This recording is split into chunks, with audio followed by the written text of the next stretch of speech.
Hey guys, Kate from Kate&Barrel Designs here.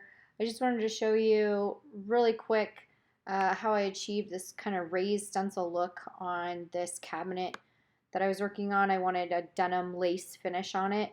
So I went ahead and utilized my spread pals from Redesigned by Prima, which are available on my website, along with the 3D paste that is also by Redesigned by Prima and available on my website. So I'll put the link in the information attached. So basically what I'm doing here is I didn't want the entire stencil to be raised, and I didn't want to actually create a raised stencil throughout this entire front. So what I did is I'm taking my spread pal, I'm adding the paste to it, and then I'm applying the paste to the stencil.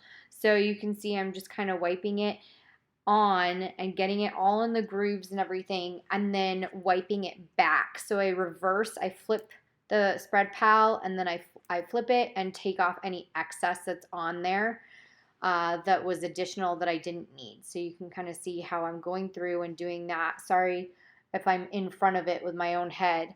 But that's basically what I'm doing here is I go through and I kind of do that over and over and over again to achieve the look that I'm going through. And then you'll see like there are edges that I didn't do, and I did that on purpose. So I wanted to leave it like that. So when I take it off, I also want to make sure that I'm kind of lifting up all at the same time. You will get little spots that are raised sometimes, and that's okay, because what you're going to do is go back and sand down what you've done after it dries. This can take up to 24 hours to dry. However, for this particular project, because it was such a thin application, and this actually, the stencil that I have right here was from Michaels. So it's not an actual 3D raised stencil. So it's not necessarily technically meant for adding this 3D effect. However, it worked really well and created a nice fine 3D effect, which is exactly what I was looking for.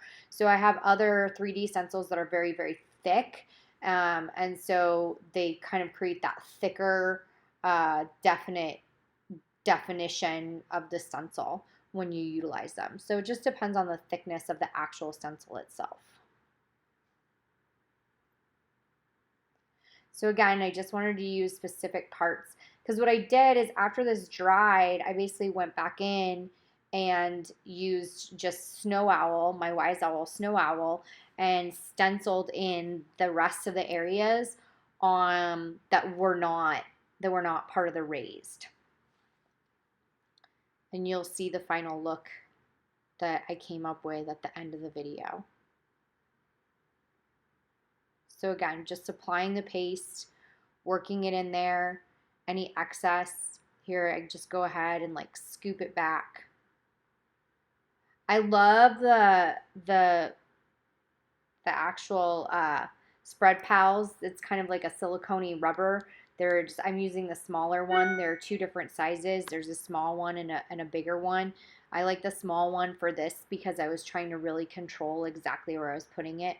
You can see I'm just going back through and wiping off the additional extra paste that's on there.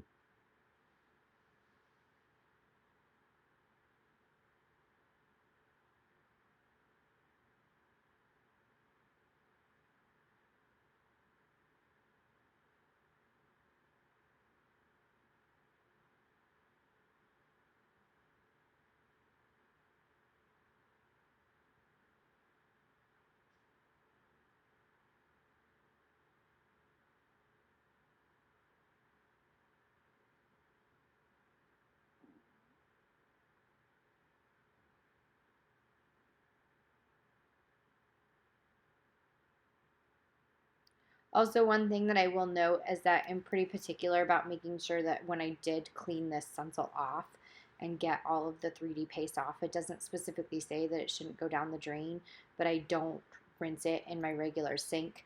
So I actually rinse it off outside with the garden hose to make sure that I'm not getting any gunk in my plumbing that I shouldn't be. So just keep that in mind too. Be cognizant of that.